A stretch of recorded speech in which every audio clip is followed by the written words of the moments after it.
Steer Platform presents The Business of Construction Philippines, a daily show discussing the most pressing issues concerning construction companies. Hosted by architect Criza Delgado, a seasoned construction project manager.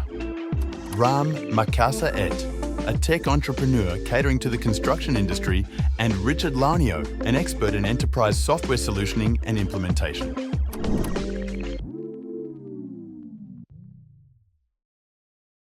Another topic. You need to be able to communicate with all the stakeholders, and this is a common one, no? Yung mga quote-unquote forgetful clients. Yan, sinasabi nila nga, similar to pointing fingers. Pag ika nga, hindi mo nga nasabihan lahat, magtuturuan kayo. So one of the common cases here, sinasabi nila, isa pang challenge, itong forgetful clients. So, I know we've all worked on a project similar to this. Pero can you guys just detail yung experience nyo ng konti dito sa context ng Filipino? What are Filipino clients like? Are they forgetful? Are they mga mayordoma, expect you to give them your report at the end of the day? How could technology help remind them? Worst case lang, no? Worst case, may pinapalitan and then they verbally approve yung change order and then towards the end, nakalimutan nila. Kinwestiyon nila bakit ganito. Or ayaw nilang magbayad. Yung pala, umuo sila. Papakita mo sa pala. Oo, sinabi mo. Diba? Yun yung mahirap. Well, actually, in some cases, it happens. Yeah, kasi, well, we clients, syempre they are medyo busy. They are doing a lot of things. So, given there are clients who tends to forget yung mga napag-usapan, yung mga ganyan, yung verbal, and yung mga meeting. So, that's why I think important if properly documented lahat. Or you provide the client na something na pwede nilang balikan. Kasi sobrang dami, isipin mo parang your project is just one of the things that they are doing. So yung mga pag-usapan, possible din na nila maalala yan, mga ganyan. Mhm. And then, so in terms of clients, so of course, everyone may kanya-kanyang personality. Pero from what I witnessed, I also had some foreign clients on my design work. So I think the similarity is they're too busy. So you either make things simple for them to understand or you provide them some things that they can look back pag naisip na nila yung projects. Like, again, and all the answers to their questions easy. Okay. So, all right. Well, that's very insightful. That's a very optimistic way of looking at it. I just want to bombard them with notifications. But I won't do that. That's why I'm not on the design team. I'm on the account management side.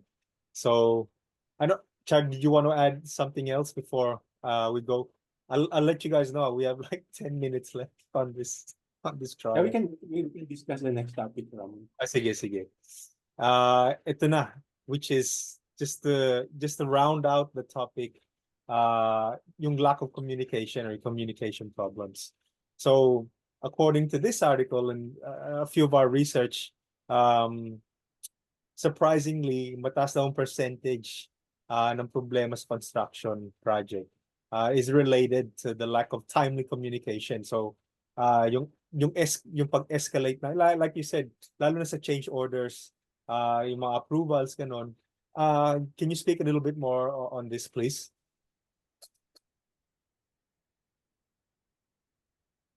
right. So, well, communication problems. Like you mentioned ko, kapag hindi mo agad napaalam yung date, if you weren't able to notify yung mga respective people regarding the problem. And then yung response nila kasi is very important. So sometimes, like, okay, I'll give an example ha. So Sige. sa site, like may mga situations very high risk. So for example, sa mga foundation yung ganyan. So you need the response of the structural engineer or else the project will, encounter either failure on the design on the site, yung mga ganyan, or delay. So you need to notify the person real time na I need your feedback, I need your opinion regarding this. And then they have to provide you the feedback. So, if hindi mo siya napadala, if you don't have the methods or way to communicate the problem, kumbaga sa text mo lang siya sinabi, na text mo, Mm. pero that person need yung vision eh. Like, kunyari ako architect. So, sabi, architect, may problem sa design. Text lang ko, what's the problem? I need to see. So, kailangan kompleto kapag nagsasend tayo ng information. So, yeah, nagagawa naman siya. Pero yung worst nga is kapag late yung feedback kasi medyo time constraint kasi is construction. Lalo na pag marami kang project siguro. 4, 5. Yeah. Yeah. Mhm. Which becomes the case. Or 3 or up, sorry. Up. 5 is pretty Yeah. contract. Yeah. So basically, it's not just having or providing a timely feedback, no. Also a problem with the method or tools na ginagamit, no. I mean, you have SMS, you have emails, you have Skype, you have Viber, no. And sometimes in one project, nagmi-mix up itong mga platform na to, no. And monitoring each and every one, no, on the messages, no, across all projects is, I think, a nightmare din, no, Chris? Would be. Could imagine. Yes, medyo madami kang i-manage. So, ako guilty ako dyan, sir. Minsan di ako nakaka-reply kasi may times na sobrang, iba sa Viber, usually sa Viber, syempre yung pasok ng message first come first in eh. So, yung mga minsan yung prior message, kailangan ko pang mag-scroll down para mahanap nila. So, actually may time na parang ilang oras ako, Viber lang yung ginagawa. Nag-reply lang ako. So, it takes me yung mga 2 hours, ganyan. And syempre, lahat yun kailangan kong i-check kasi there's no way na nagdadala. Ito yung mas important. Hindi ko, maganon. So, Wow. Just replying. Whoops. so, yes, sir. May mga ganong times. Yeah. Ha? Sige lang. Alright. Well, problem pa dyan, Chris, no? Kung may follow-up message, tapos yung follow-up message siguro ay medyo oras, no? So, Mm-mm. kailangan mong i-track, no? Oh, ito yung naunang message, ito yung kasunod na message na may update pala, no? Yeah, pero that's another Yes, sir. issue for me.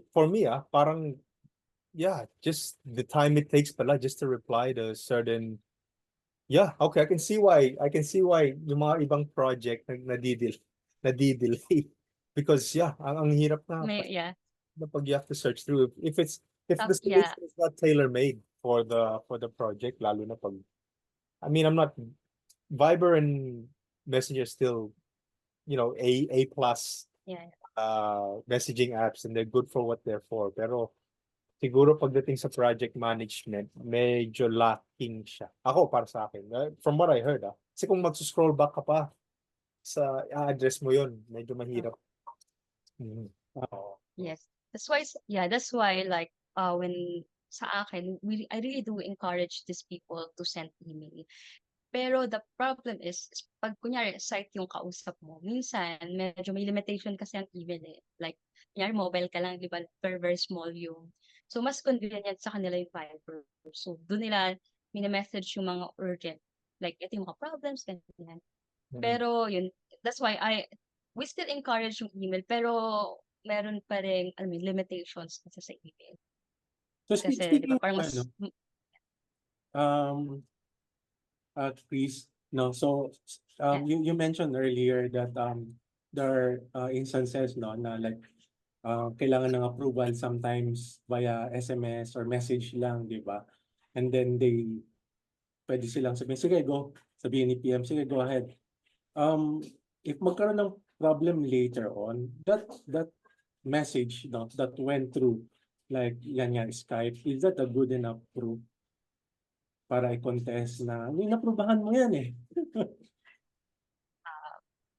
alam ko at now hindi eh. Parang pag messenger, it's still considered hearsay. So all approvals through messengers are hindi siya considered as valid documents. Okay. So yeah. But that, So when you what go in court, I eventually think has happened, no? I mean, lalo na kung mabilisan talaga tapos kailangan kagad i-approve, no, na ito sa may shop drawing or material specification, paki-check tapos verbally na or via messenger na lang para makuha lang yung approval. Yeah, siguro pag rush sir, may ang tawag yan workaround siya eh. Pero kapag hindi nila na follow up ng yung proper documentation through the proper messaging channel. In most cases, those messages, approval through messages will like considered invalid. It's really difficult to, Okay. to consider this as valid documentations. Okay. Well, that I think that concludes our time. We only have like a minute left on the timer. So I'd like to thank everyone. Chris, Chad, Architect Chris, Chad, thank you for joining. We'll see you tomorrow with another slew of topics. Sure. Bye. Thanks everyone. Yeah, thank you. Thank you, sir. Bye-bye. Thank you for joining this episode of the Business of Construction Philippines. Don't forget to like and subscribe to The Business of Construction on Spotify and YouTube.